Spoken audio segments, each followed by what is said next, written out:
सदाशिवसमारम्भां शङ्कराचार्यमध्यमाम् अस्मदाचार्यपर्यन्तां वन्दे गुरुपरम्पराम्।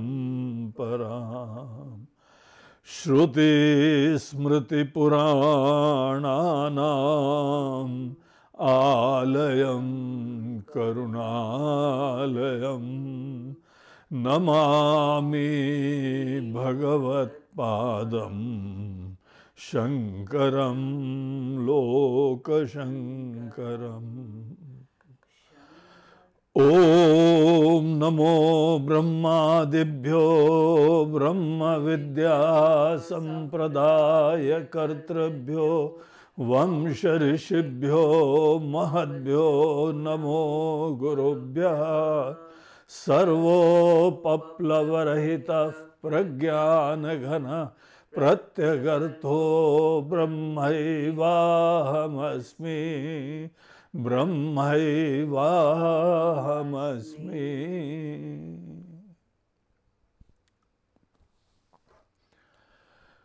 हरि ओम। गीता भाष्य का ये सत्र हम लोग गीता के उपोद्घात, गीता का जो प्रारंभिक इंट्रोडक्टरी सेक्शन है उसके ऊपर चिंतन करने के लिए एक प्री रिकॉर्डेड सेशन जो है वो कर रहे हैं। इससे पहले हमने कुछ ऑनलाइन सेशंस भी ट्राई करे थे, लेकिन अनुभव हमको ये हुआ कि ऑनलाइन सेशंस में कुछ दिक्कतें आई, कुछ हमारी तरफ से टेक्निकल चीज़ों की प्रॉब्लम आई और कुछ बाकी श्रोताओं के साथ कनेक्टिविटी के भी इश्यूज आए। इसीलिए उन सब बाधाओं से दूर होने के लिए यहाँ पे हमने ये विचार करा है कि एक सब व्यवस्थित वातावरण में इसको पहले रिकॉर्ड कर लिया जाए और फिर आप लोगों को शेयर करा जाए। तो ये जो गीता का एक इंट्रोडक्टरी सेक्शन है, इसके अंदर कुछ बहुत ही महत्वपूर्ण बिंदुओं के ऊपर शंकराचार्य जी महाराज को चर्चा करते हैं। इसके अंदर मूल रूप से गीता के अनुबंध चतुष्टय के ऊपर चर्चा होती है। किसी भी ग्रंथ को हम लोग अध्ययन करें उसके पूर्व हमको उसका विषय पता होना चाहिए, उसका प्रयोजन पता होना चाहिए, उसके लिए कौन राइट अधिकारी है, किसके लिए बनाया गया है, किस लेवल ऑफ स्टूडेंट के लिए ये दिया गया है, और उसके अंदर कौन कौन से विशेष गुण होने चाहिए, ये सब अधिकारी की चर्चा होती है। और फाइनली चौथा चतुष्टय वो ये होता है कि हमारे ये जो पढ़ने जा रहे हैं और जो हम प्रयोजन की सिद्धि करना चाहते हैं, इन दोनों के बारे में कैसे कनेक्शन है। क्या पढ़ने के बाद कुछ करना पड़ेगा, क्या पढ़ने के बाद मात्र ठीक से समझने के ऊपर ही फोकस करना पड़ेगा, तो उसको कहा जाता है संबंध के स्वरूप की चर्चा। तो ये दोनों चीजें भले कर्म का हो या ज्ञान का हो, ये सब चीजें बड़ी क्लियर होनी चाहिए। जब भी हम कोई ज्ञान की प्राप्ति के बाद अगर एक कर्म की जरूरत पड़ती है तो उसका मतलब है ज्ञान जो है मात्र एक दिशा निर्देशक है, वो फल नहीं लाता है। फल केवल बाद में इम्प्लीमेंट करने के बाद ही आते हैं, और मेजॉरिटी जितना ज्ञान होता है ये सब इसी प्रकार का होता है। हम लोग जो हैं कोई किसान का एग्रीकल्चर का ज्ञान हमने प्राप्त कर लिया, उसके बाद हमको जो है खेती करनी पड़ेगी। उद्योग का हमने ज्ञान प्राप्त कर लिया तो हमको टेक्निकल एक्सपर्टीज हो गई, तो उसको अप्लाई करना पड़ेगा। मैनेजमेंट का ज्ञान प्राप्त करा, अब आपको मैनेज करना पड़ेगा, चुनौतियों के मध्य में खड़ा रहना पड़ेगा। ऐसे सब केसेस में जहाँ पे ज्ञान केवल एक प्रेरक होता है, इंस्पायर करता है, दिशा देता है, लेकिन फल नहीं लाता है, वो एक विशेष प्रकार का संबंध होता है। उसको हम लोग वेदांत में कहते हैं वो चोद्यचोदक ज्ञान है। वो मोटिवेटिंग ज्ञान है, इंस्पायरिंग ज्ञान है, दिशा निर्देशक है। और एक दूसरा प्रकार का भी ज्ञान होता है, जिस ज्ञान में बाद में कुछ नहीं कर्म करना पड़ता है, फल की प्राप्ति ज्ञान के काल में ही हो जाती है। ऐसा जो है उन केसेस में होता है जहां पर आप जो है वो कोई पहले से प्राप्त चीज को, जो कि हम नहीं जानते हैं, हम जो है जानने के लिए प्रवृत्त हों। अब हमारे पास जो है वो चश्मा है, हमने सर पे लगाया, भूल गए। अब किसी ने आके हमको बताया कि अरे गुरुजी कहाँ ढूंढ रहे हैं आप, आपके तो माथे पे आपने उसको सरका दिया है। अब जहां उसका वचन हुआ हमको सिद्धि हो गई। किसी भी प्रकार से कोई कर्म करने की अलग से चेष्टा नहीं होती है। ऐसे जो केसेस होते हैं वहां पे ज्ञान ही इंपॉर्टेंट होता है। Clarity of knowledge is equal to फल की प्राप्ति। तो ऐसे में ज्ञान का जो संबंध होता है हमारे विषय और प्रयोजन के बीच में, उसको जो है बोला जाता है प्रतिपाद्य प्रतिपादक संबंध। आत्मा का ज्ञान, परमात्मा का ज्ञान, ऐसी कोई भी चीज, ये जो केसेस होते हैं विशेष रूप से जहां पे अज्ञान वशात ही एक डिनायल हो रहा है, किसी चीज को न जानने के वजह से ही हम उस चीज से वंचित हो रहे हैं। देखिए पहले वाले ज्ञान में क्या होता है, ज्ञान एक हम आराम से ध्यान से पढ़ तो लें, लेकिन अभी कोई फायदा नहीं होने वाला, इम्प्लीमेंट करना पड़ेगा। कमर कस के हमको जो है वो रण क्षेत्र में जाना पड़ेगा, कुरुक्षेत्र में जाना पड़ेगा, तब जाके हमको वो सिद्धि होती है। लेकिन ये दूसरा ज्ञान तो ज्ञान काल में ही सिद्धि हो जाती है। आत्मा का ज्ञान इस श्रेणी में आता है और योग का ज्ञान पहली श्रेणी में आता है। यहां पे हम लोगों को गीता में, जो कि पूरे वेदों का सार है, अपनी इस इंट्रोडक्शन भाष्य में शंकराचार्य जी बताते हैं ये सर्व वेदार्थ सार संग्रह।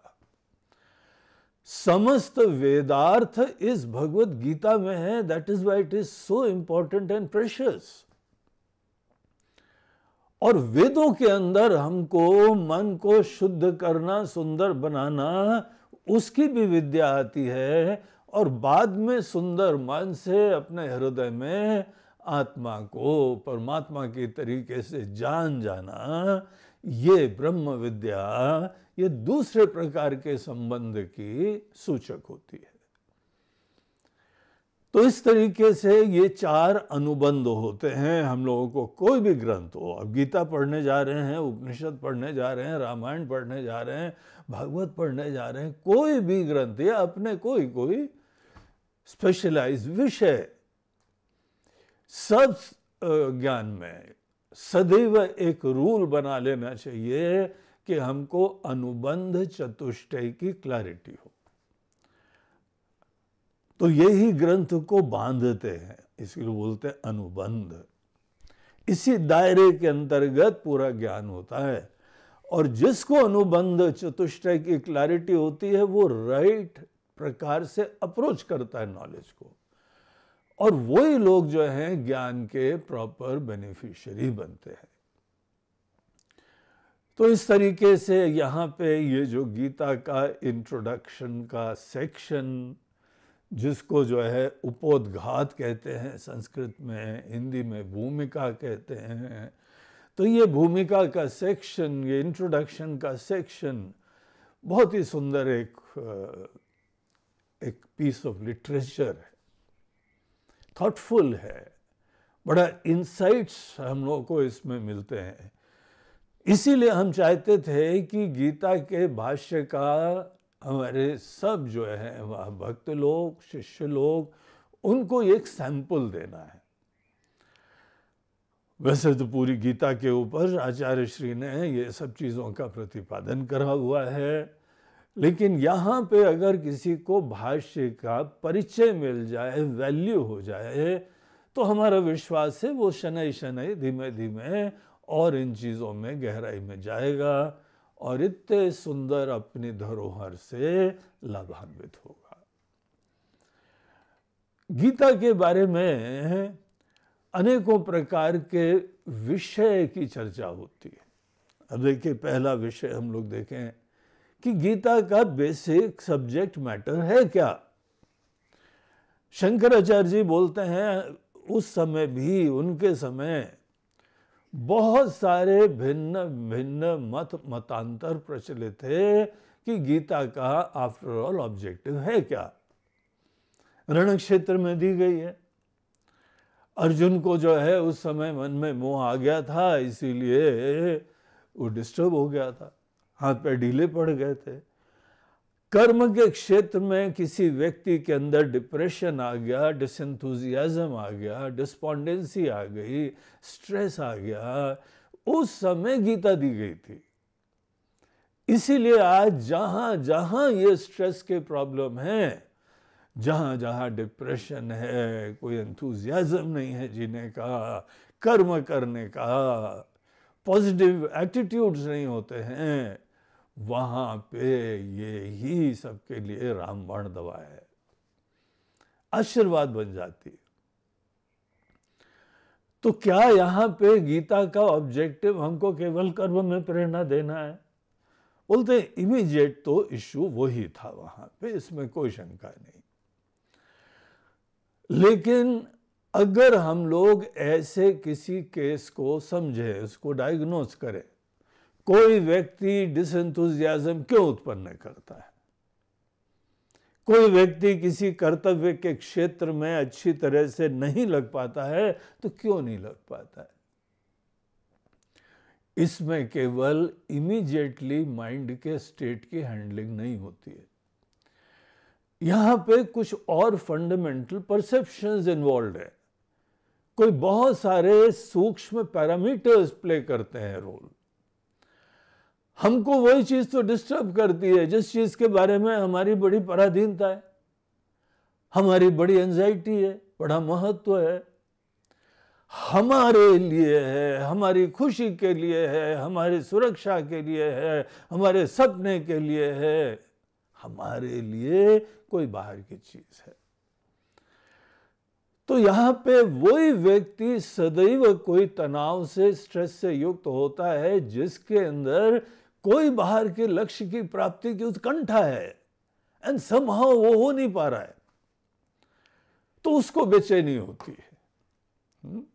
अब यहां पे एक दूसरा सिनेरियो देखिए, जहां पे आपके अंदर कोई कमी नहीं है कि फॉर योरसेल्फ, हमारे अपने सेक के लिए हमको कोई बाहर की चीज नहीं चाहिए, हम दूसरों की मदद कर रहे हैं, सेवा कर रहे हैं, किसी परिस्थिति में हम रिस्पॉन्ड कर रहे हैं, और बाहर की दुनिया के बारे में भी हमको कुछ ऐसी दृष्टि है कि ये तो एक नाटक का मंच है, एक खेल चल रहा है, सब चीजें नश्वर है, सब चीजें क्षणिक हैं, हम कुछ भी सिद्धि कर डालेंगे, हमको कभी कोई पूर्ण नहीं करने वाला।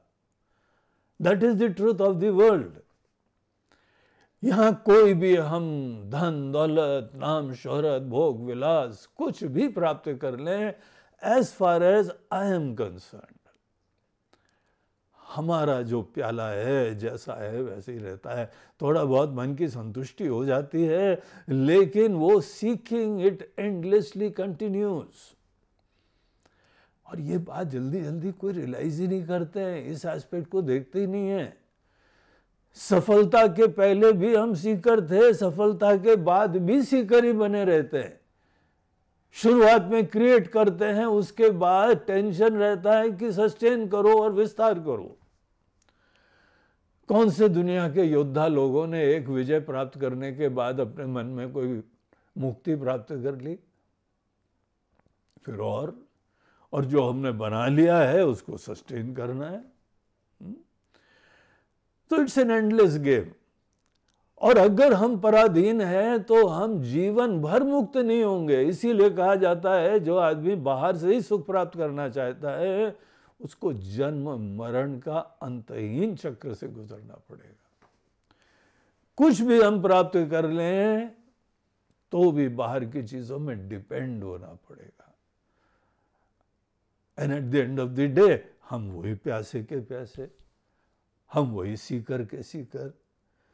तो सीकिंग को एंड करने के लिए अगर कोई व्यक्ति पूर्ण रूप से मुक्त होना चाहता है बाहर की चीजों से, freedom in the true sense, कैसी भी सिचुएशन हो आपके अंदर आपका प्याला भरा का भरा रहता है, दैट इज पॉसिबल। और उसके लिए केवल माइंड की एटीट्यूड्स और पॉजिटिविटी और इंस्पिरेशन वो पर्याप्त नहीं होता है। वहां पे कुछ हमको गहराई में अपने बारे में भी इन्वेस्टिगेशन करना होता है। इसीलिए गीता का ऑब्जेक्टिव केवल पॉजिटिव कर्म नहीं है, वो भी इसके अंदर एक बहुत ही महत्वपूर्ण कंपोनेंट है। बहुत इंस्पिरेशन मिलता है, अर्जुन को प्रेरणा मिली, उत्तिष्ठ कौन्तेय युद्धाय कृत निश्चय, उठो अर्जुन, ये चीजें हैं, ये सब देख के कमजोरी मत आने दो अपने अंदर। तो ये सब इंस्पिरेशन का कर्म में हमको प्रेरणा भी मिलती है। लेकिन ये भगवत गीता है, हमको प्रेरणा भी देते हैं और साथ साथ बाहर चीजों को उस प्रॉपर दृष्टि से देखना सिखाते हैं। और असली चीज यह है कि हम क्या हैं, हमारी असलियत के लिए भी यहाँ पे भगवान शीशा दिखाते हैं। अर्जुन ये तुम हो। अब ये अगर तुम्हारी असलियत है तो अर्जुन देखो हम भी इसी सिचुएशन में खड़े, हम क्यों नहीं टूट जाते? अनेकों महापुरुष लोग, ज्ञानी लोग वो सिचुएशन देख के सभी लोग एंजाइटी रिडन क्यों नहीं हो जाते हैं? ऐसा नहीं है कि उनके अंदर पूरा डेडिकेशन नहीं है लक्ष्य की प्राप्ति के लिए। अनेकों लोग हैं दिलो जान से 24/7 सतत देश के लिए जीते हैं, दुनिया के लिए जीते हैं, सर्वे भवन्तु सुखिनः ये उनकी प्रार्थना निकलती है, लेकिन कभी उनके अंदर कोई एंजाइटी नहीं होती, बिकॉज दे आर कंप्लीट। हमारे जो है गुरुदेव एक दृष्टांत देते थे, बोलते हैं देखो प्लेन में हम लोग जाते हैं तो जब भी कोई प्रॉब्लम हो, कोई वहाँ पे प्रेशर एयर का कम हो जाए, ऑक्सीजन कम हो जाए, तो वहाँ पे सिक्योरिटी व्यवस्था रहती है, ऊपर से मास्क गिर जाते हैं और सबको इंडिविजुअली ऑक्सीजन मिलने का जुगाड़ होता है, व्यवस्था होती है। वो लोग भी सुझाव देते हैं आप अपना मास्क लगा लो, उसके बाद सबकी मदद करो।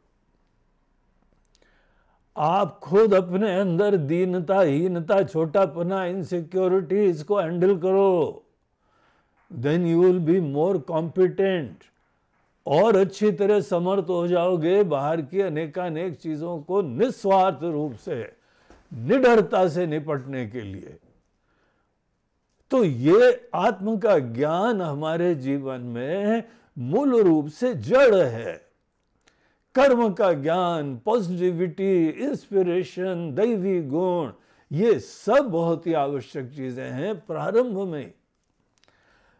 लेकिन केवल कोई दैवी गुणों से, केवल थोड़ा भक्त हो गया, थोड़ा सुंदर भाव हो गया, ऐसी सब चीजें थोड़ी बहुत हो गई, इतने से मनुष्य के जीवन में समस्याएं कभी नहीं खत्म होंगी।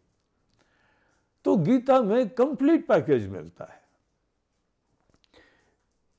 कर्म भी मिलता है, भक्ति भी मिलती है, ध्यान भी मिलता है, ज्ञान भी मिलता है, अनेकों चीजों का सृष्टि का रहस्य मिलता है, हम क्या हैं, जीव क्या है, इंडिविजुअल क्या है, वो भी मिलता है। जैसे कि वेदों में, वेद जो है वो कंप्लीट नॉलेज की जो है, आप समझ लीजिए, एक संहिता होती। वेद के अंदर हमको ट्रांसेंडेंटल इन्फिनिट डिविनिटी का ज्ञान होता है, और दुनियादारी का, कर्म का, सदाचार का, उसका भी ज्ञान होता है।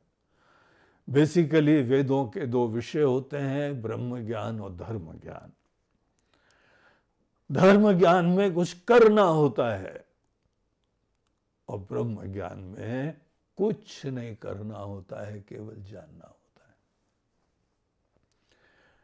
तो ये दोनों चीजें जो है, इसीलिए ये कोई आश्चर्य नहीं है कि यहाँ पे कोई लोग गीता को पढ़ते हैं और कर्म की बातें सोचने लगते हैं कि यही गीता का सब्जेक्ट मैटर है।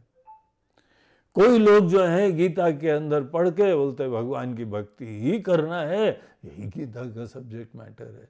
They are not wrong, but they are not completely right either.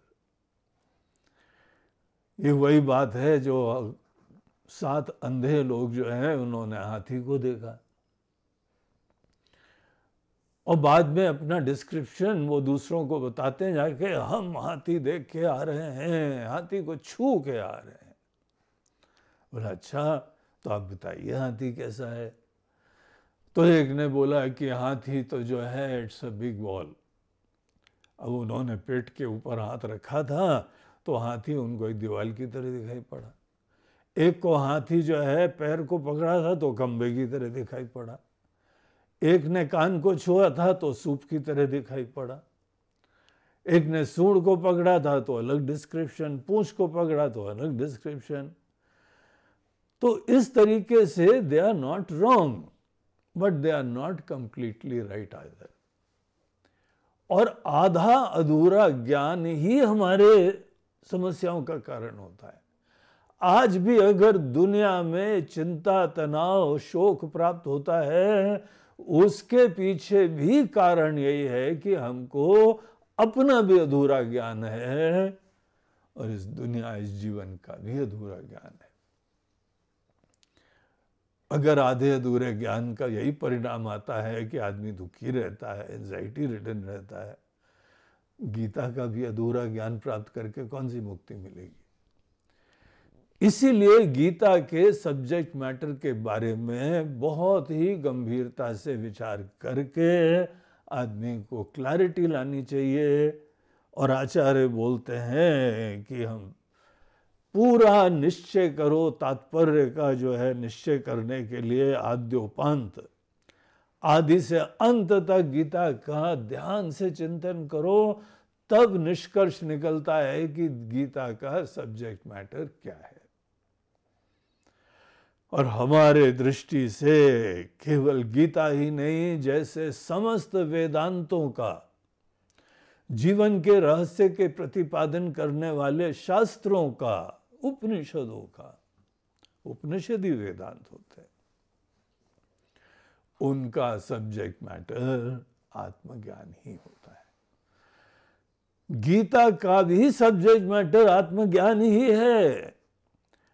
आप अच्छे कर्म करिए, लेकिन अगर आपको ये पॉइंट क्लियर हो जाए ना, तो मन में ये चलता रहेगा कि फाइन, एक पड़ाव पार हो गया है, एक हम चट्टी पार हो गए अभी हमारी तीर्थ यात्रा में।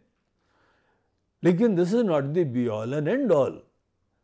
उसके बाद आपने जो है वह ध्यान भी करा, योग की सिद्धि करी, भजन करा, सब चीजें एक एक करके आप अपना एजेंडा रखिए।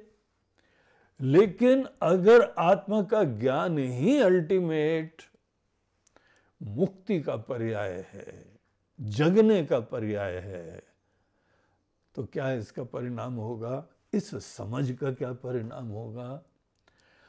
हम किसी भी प्रकार के गुणों की सिद्धि में प्रमाद नहीं उत्पन्न करेंगे, शिथिल नहीं होएंगे, झूठा अपने मन के अंदर संतुष्टि नहीं होएगी, कोई आश्वासन नहीं देंगे कि बस भाई तुम तो सिद्ध हो गए यार। तो आत्मा का ज्ञान ही गोल समझना, और आत्मा का ज्ञान ही गीता का ऑब्जेक्टिव है। कितने सारे वाक्य यहाँ पे भगवान बोलते हैं कि अर्जुन तुम यहाँ सोच रहे हो लड़ाई के मैदान में तुम मर जाओगे या मारोगे। अर्जुन, आत्मा का ये तत्व है, न हन्यते हन्यमाने शरीर है, ये रियलिटी है। नत्वे वाहम जातु नासम न तुम ने में जनाधिपाहा। अर्जुन, ऐसा कभी नहीं था कि जहां पे पहले तुम नहीं थे और आगे तुम नहीं रहोगे। ना हमारे बारे में रियलिटी है कि हम पहले नहीं थे अभी हम हुए, हाँ देख अभी रहे हैं, लेकिन जो तात्विक रूप से हमारा अस्तित्व है, इट वॉज देयर बिफोर, अभी भी है और सदैव रहेगा। इस बात को जो समझ जाएगा वही मुक्त होता है।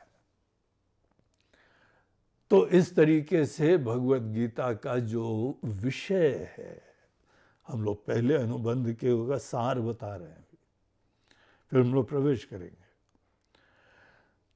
आपको एक मन में दृष्टि आ जाए मोटी मोटी, इसलिए हम ये सब प्रारंभ की चर्चा भूमिका की भी भूमिका बना रहे हैं।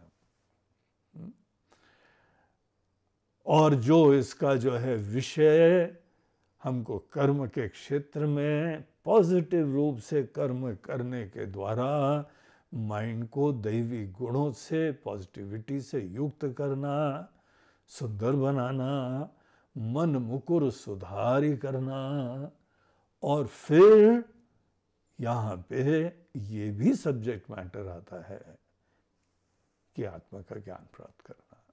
हम हैं कौन, परमात्मा कहाँ है, क्या है, हम ही वो हैं।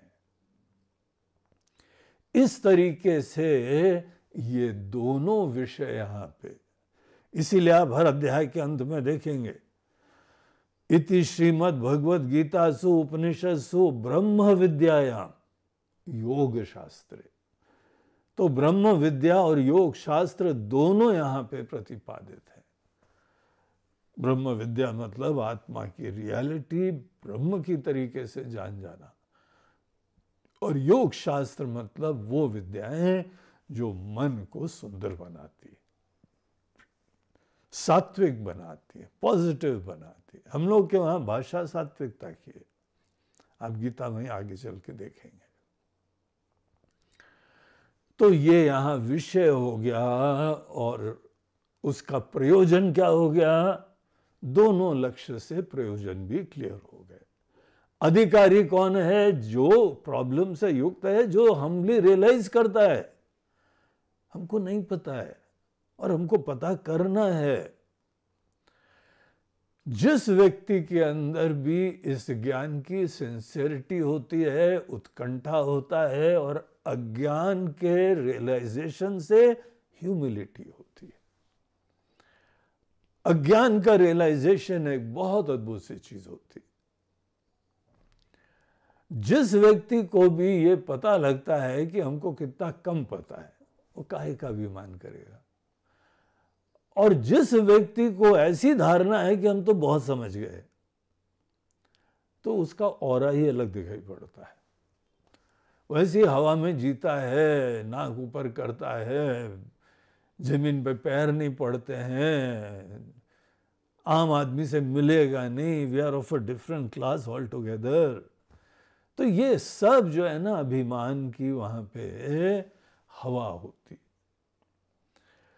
और सब झूठी होती है। सब 2 दिन में जहां पे जाना होता है सब यहीं का यहीं धरा रह जाता है, कोई को सस्टेन ही नहीं करता है।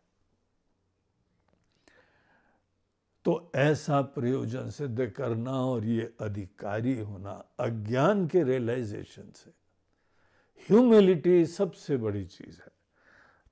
अब धन दौलत प्राप्त कर लिया, नाम शोहरत प्राप्त कर लिया, इतने अभिमानी हो जाते हैं लोग, हम लोग तो we are a class apart, हम लोग बड़े विशिष्ट लोग हैं। क्या विशिष्ट है? अभी अज्ञानी हो, मूर्ख हो, भटक रहे हो, अंधे हो, लेकिन बस हमारी हवा है, क्योंकि हमने इस चीज को इम्पोर्टेंट समझा और खूब प्राप्त कर लिया, और दुनिया नहीं प्राप्त कर पा रही है।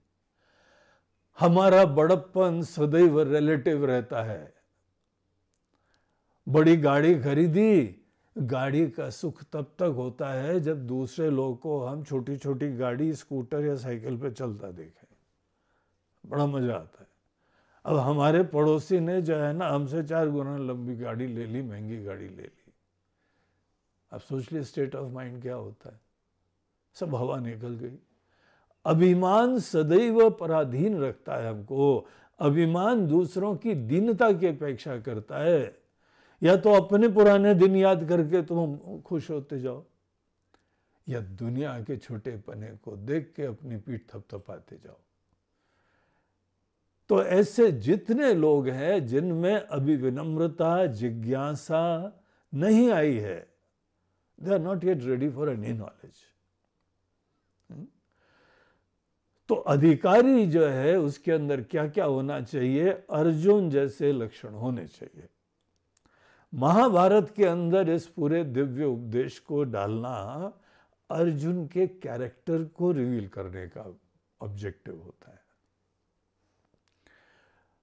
और अर्जुन जैसे कैरेक्टर लाइफ में कैसे उतार चढ़ाव, टेंशन से, मुसीबत से युक्त होते हैं, ये भी उसको जो है पिक्चराइज करा जाता है।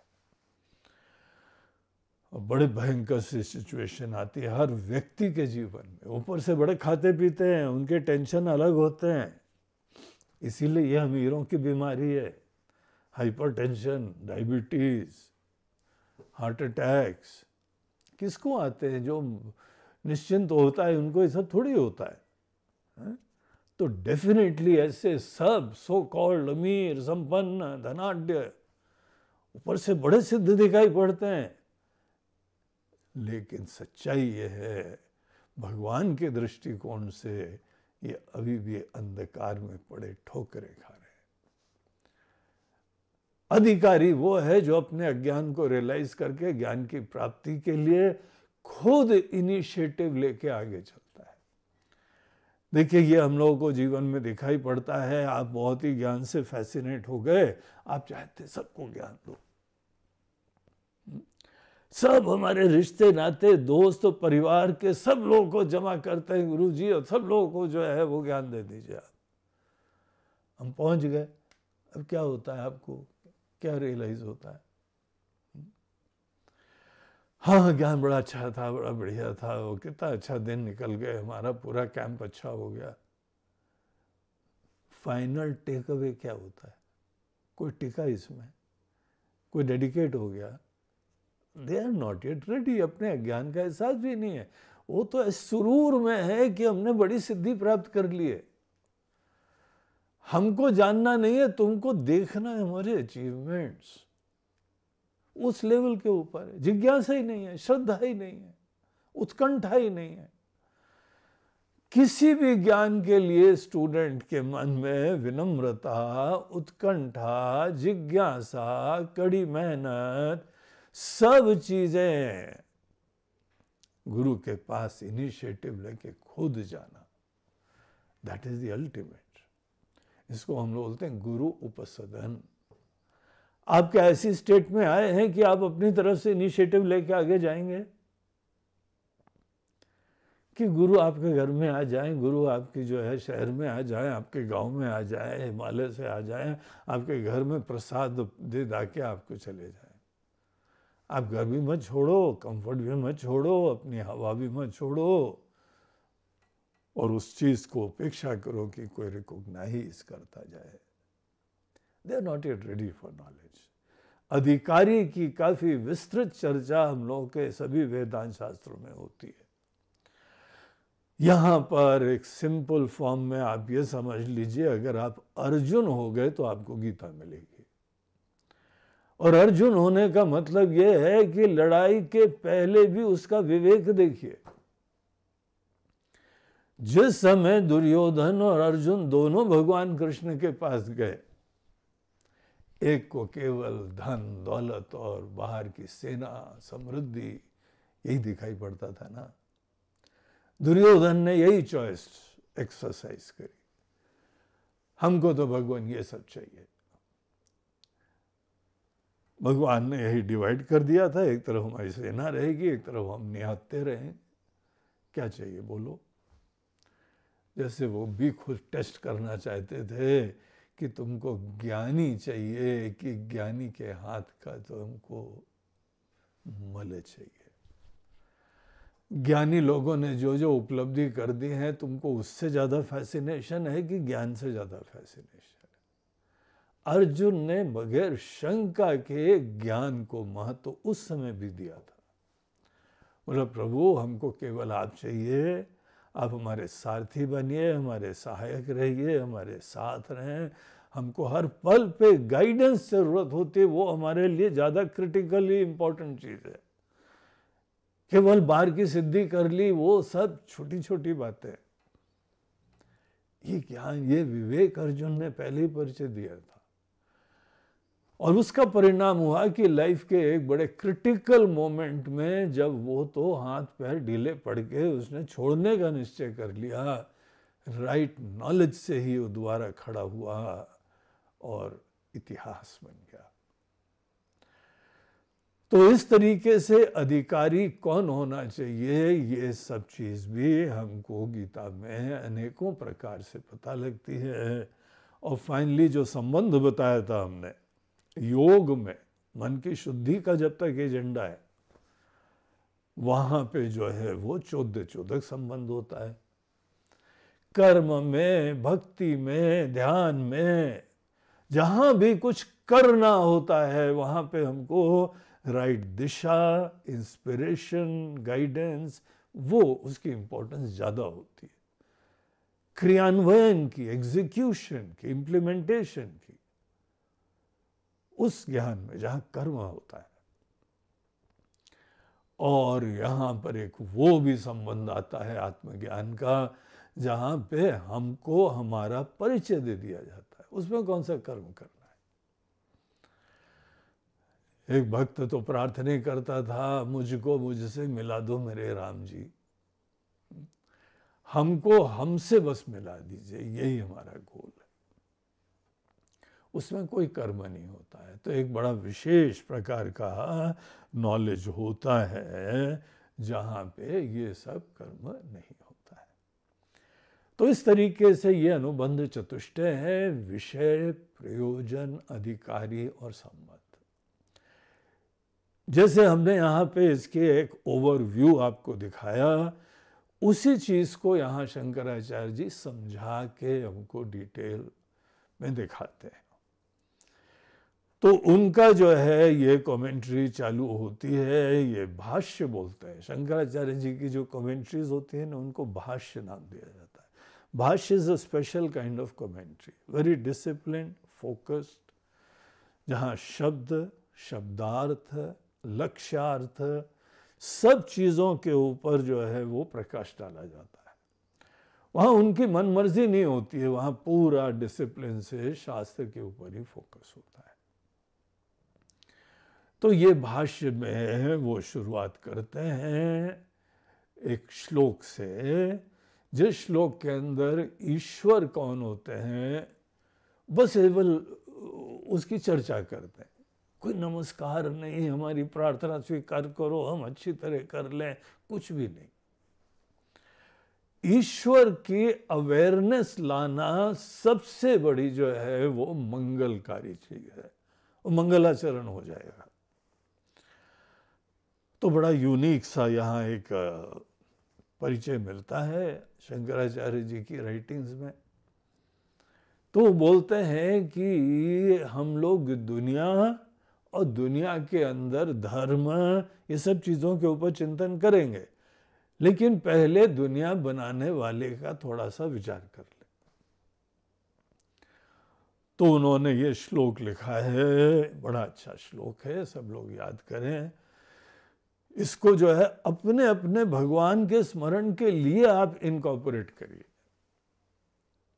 तो क्या है श्लोक में, ओम नारायण परो व्यक्तात् अंडम अव्यक्त संभवम अंडस्यांतस्त्विमे लोका सप्तद्वीपा च मेदिनी।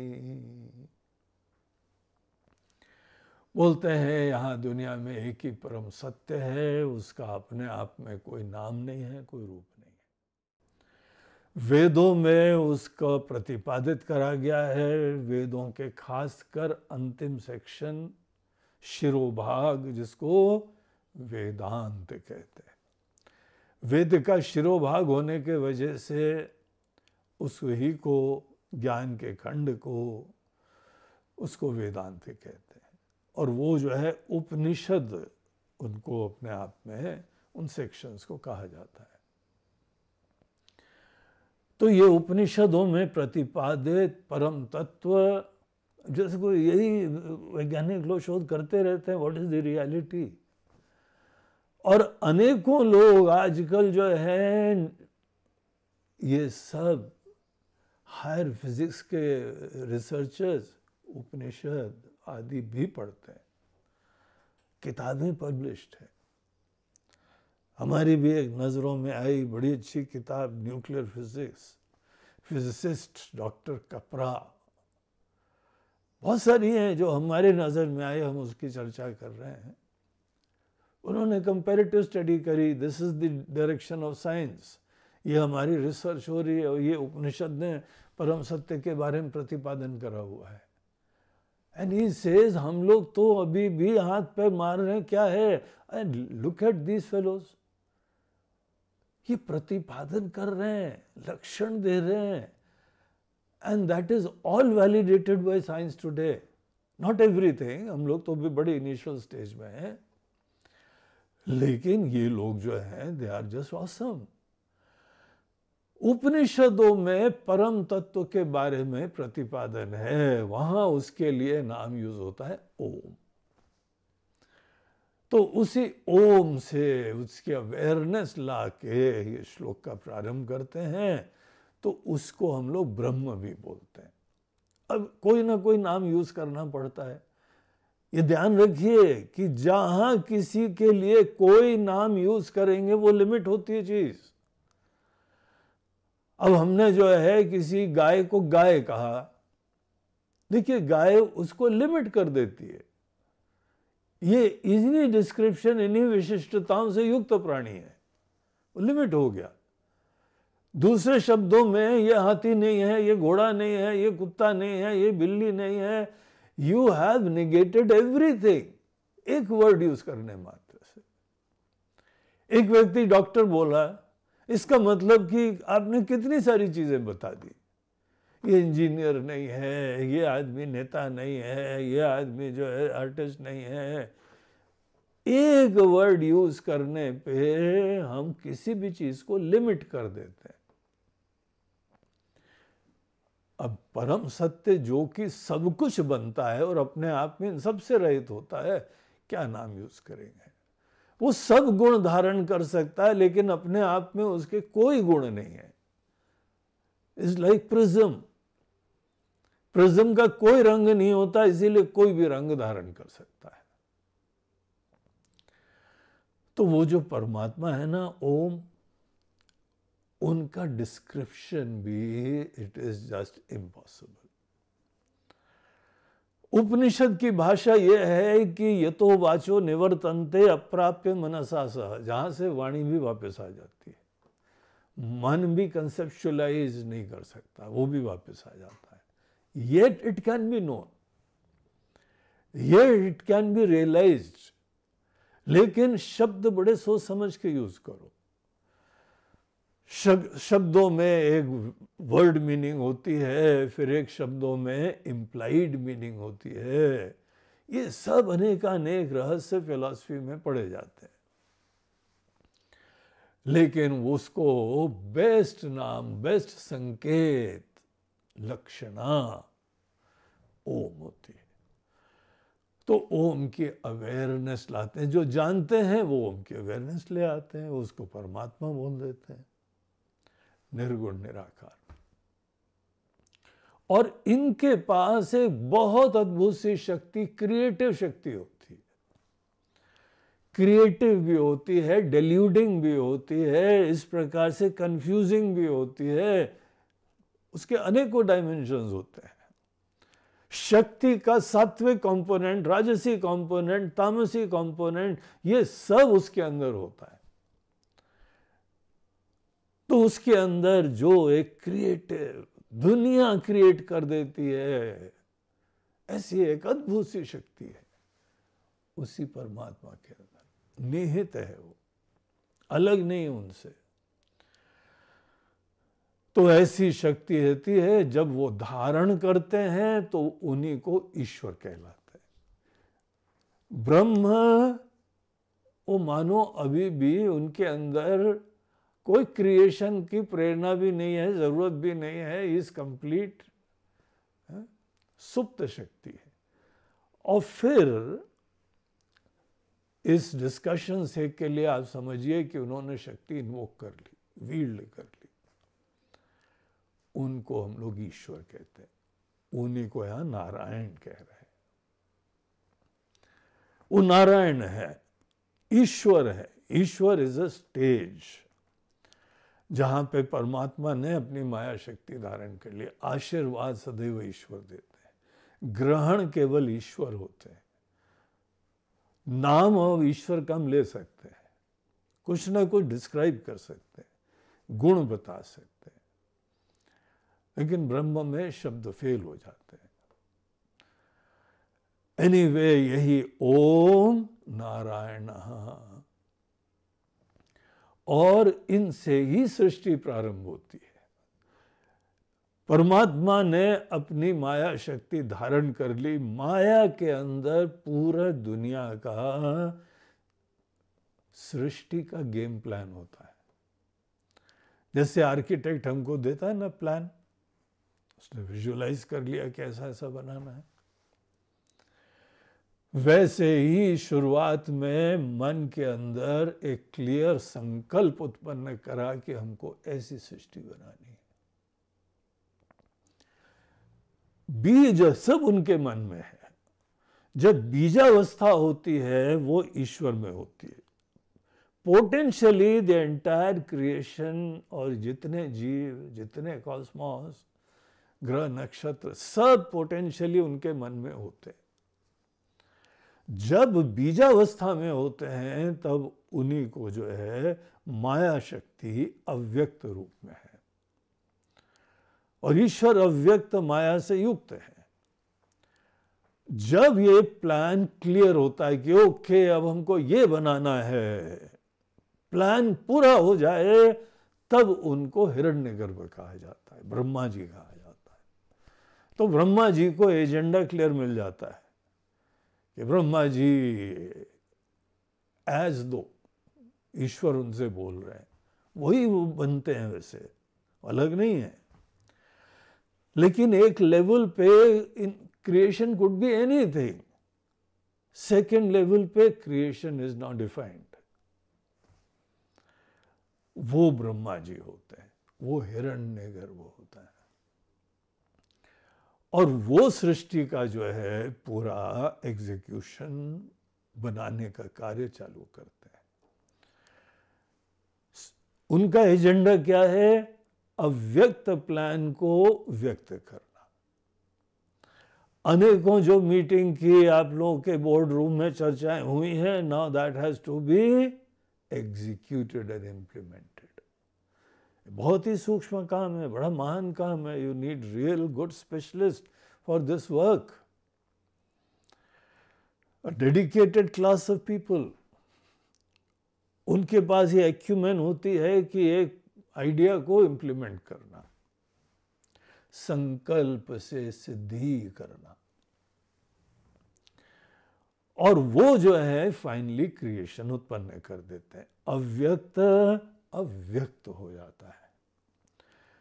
पूरी दुनिया को व्यक्त करने के बाद जो ईश्वर होते हैं वो इससे आइडेंटिफाई करते हैं, वो ही दुनिया के रूप में आ जाते हैं। उस समय ईश्वर का एक तीसरा नाम आता है। एक ईश्वर जहां पे सब पोटेंशियली चीज विराजमान है, हिरण्यगर्भ जहां पे आइडिया क्रिस्टलाइज हो गया है, एंड फाइनली मैनिफेस्टेशन हो गया है, उसको विराट कहते हैं। विराट जो है ईश्वर का वो नाम है जहां पे वो दुनिया बन के खड़े हुए हैं। ये पूरी दुनिया ईश्वर का ही एक स्वप्न है, ईश्वर के मन की अभिव्यक्ति है, वो ही सामने खड़े हुए। तो इस तरीके से ईश्वर के ही ये पूरे रूप। अब देखिए यहां पे श्लोक में यही तीनों चीजें बताई हुई, ब्रह्म से ईश्वर, हिरण्यगर्भ और विराट। तो परमात्मा से one non dual infinite reality से ये दुनिया, सप्तद्वीपा च मेदिनी, ये पृथ्वी या प्लैनेट, यहां तक का कनेक्शन इस श्लोक में। और ये सब चीजें अपने मन में लाने के द्वारा ही जैसे उन्होंने वंदना कर ली, ईश्वर की वृत्ति उत्पन्न कर ली, उनके टोटल डायमेंशंस उत्पन्न कर लिए। तो अब इस श्लोक को देखिए, ओम नारायण परो अव्यक्तात्। वो जो अव्यक्त बीज फॉर्म में जो पूरी सृष्टि की प्लानिंग थी, थॉट्स बीज फॉर्म में है, उसको अव्यक्त की स्टेट बोलते हैं। तो नारायण परो अव्यक्तात्, ये ध्यान रखो, ईश्वर इनसे परे हैं। ये सब माया के अंदर सृष्टि से कनेक्टेड बातें हैं, उनके अस्तित्व का कोई फर्क नहीं पड़ता इससे। तो नारायण परः अव्यक्तात्, he transcends all this maya in creation, sees and thoughts, what not, परो अव्यक्तात्। और इसी से ही ये पूरा ब्रह्मांड मैनिफेस्ट होता है, व्यक्त होता है। तो जो व्यक्त होता है वो ही बोलते हैं या अंडम अव्यक्त संभवम। अंडम मतलब ये ब्रह्मांडम, पूरा ब्रह्मांड के कॉस्मिक लेवल पे बात कर रहे हैं। पूरा कॉस्मॉस यही उस अव्यक्त से संभवम, अव्यक्त से उत्पन्न हुआ है। बोर्ड रूम में बहुत बढ़िया बढ़िया मीटिंग हुई, now the implementation has started, execution has started. सब उसी माइंड का मैग्नानिमस, इंटेलिजेंट, प्रोफाउंड, पोटेंट, ऐसे माइंड का ये अभिव्यक्ति हो रही है। और ये ब्रह्मांड के अंदर क्या क्या है, अंडस्यांतस्त्व में लोका, हमारे जितने अनुभव के लोग होते हैं, छोटे लोगों की दुनिया, बड़े लोगों की दुनिया, नेताओं की दुनिया, लीडर्स की दुनिया, G7 की दुनिया, G20 की दुनिया, और इनकी दुनिया, और ये इंजीनियर्स की दुनिया, ये डॉक्टर्स की दुनिया, ये मैनेजमेंट वालों के एक्सपर्ट्स की दुनिया, ये सेठ लोगों की दुनिया, सबकी दुनिया को लोक बोलते हैं। तो सबकी दुनिया बड़ी अलग अलग है। झोपड़ी में जाओ, गरीबों की दुनिया ही अलग होती है, कलाकारों की दुनिया ही अलग होती है, स्वामी लोगों की दुनिया ही अलग होती है, भक्तों की दुनिया ही अलग होती है, योगियों की दुनिया ही अलग होती है, राक्षसों की दुनिया अलग होती है, आतंकवादी की दुनिया अलग होती है, उनके अनुभव के एक्सपीरियंसेस भी अलग अलग होते हैं। ये जो अनेकों रेल्म्स ऑफ एक्सपीरियंसेस हैं, उनको लोक बोलते हैं। तो इसी ब्रह्मांड में अंडस्य अंतः तो इमे लोकाः, जितने लोग आपको दुनिया में दिखाई पड़ते हैं सभी दुनिया में तो है ना।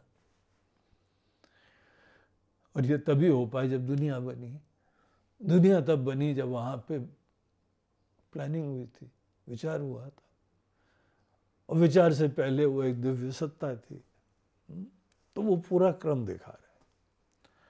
अंडस्यांतस्तु में लोका, और फिर ये जो हम लोग की सुंदर ब्लू प्लैनेट, सप्तद्वीपाच मेदिनी, मेदिनी बोलते हैं पृथ्वी। तो देखिए परमात्मा से चालू करा और हमारे 7 द्वीपों वाला प्लैनेट पृथ्वी। 7 द्वीप थे, बस किसी ने देखा होगा, प्लेन वेज से ड्रोन से बैठ के सैटेलाइट से देख के पृथ्वी घूम के आए होंगे, तभी तो देखा 7 द्वीप हैं भाई। कैसे देखा होगा ये आपके लिए भी विचार का विषय है, हमारे लिए भी, लेकिन बहुत ही स्पष्टता से, असंदिग्ध रूप से शास्त्र बोलते हैं ये 7 द्वीपों वाली पृथ्वी। हम लोगों का भारत देश जम्बू द्वीप के अंदर था और बाकी के भी द्वीप के नाम थे। ऐसे अनेकों शास्त्र हैं जहां पे आप इन चीजों को रेफर भी कर सकते हैं।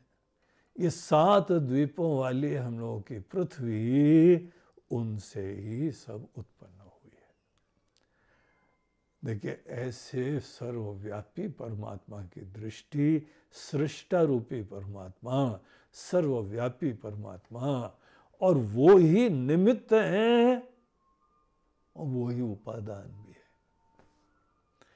He is the intelligent cause and he is also the material cause. अब सृष्टि के प्रारंभ में कोई दूसरा था ही नहीं, एक ही है, तो इसीलिए जो कुछ भी आगे बनता है वो वही परमात्मा ने ही रूप धारण करे।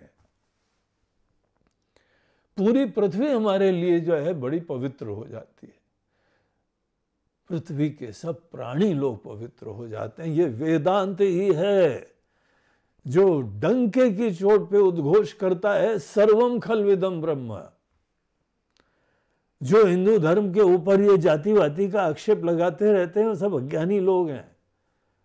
असली चीज पता ही नहीं है, यहां पे परम तत्व का प्रतिपादन हो रहा है।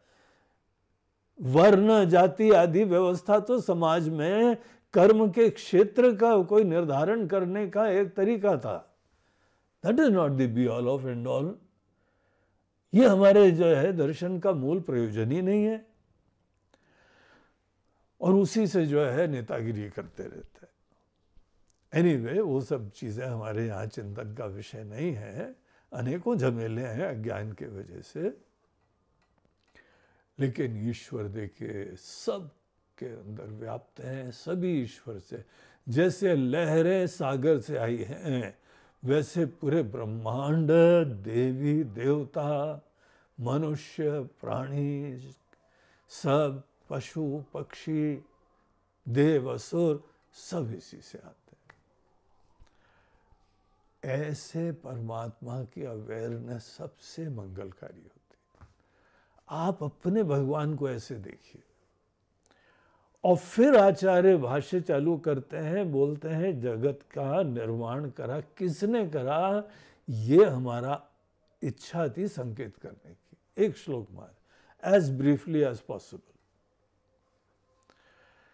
तो वो हमने इस श्लोक में करा। फिर आगे चर्चा चालू करते हैं। सह भगवान सृष्ट्वा इदम जगत, उन भगवान ने इस दुनिया का निर्माण कर दिया। निर्माण कर दिया, अभी वो हम लोग प्रसंग नहीं देख रहे हैं कि कैसे करा, क्या करा। ऐसे ईश्वर और ये दुनिया बना दी, और इतनी बढ़िया दुनिया बनाई है कि उसके बाद उनकी प्रेरणा हुई कि अब इसके सस्टेन करना है, कंटिन्यूटी करनी है। तो ये प्रसंग अब आगे चालू होता है। ये हम लोग नेक्स्ट सेशन में इसमें प्रवेश करेंगे। तो आज हम लोग यहाँ पे इसकी भूमिका और इस श्लोक की चर्चा हो गई। हरि ओम तत्सत।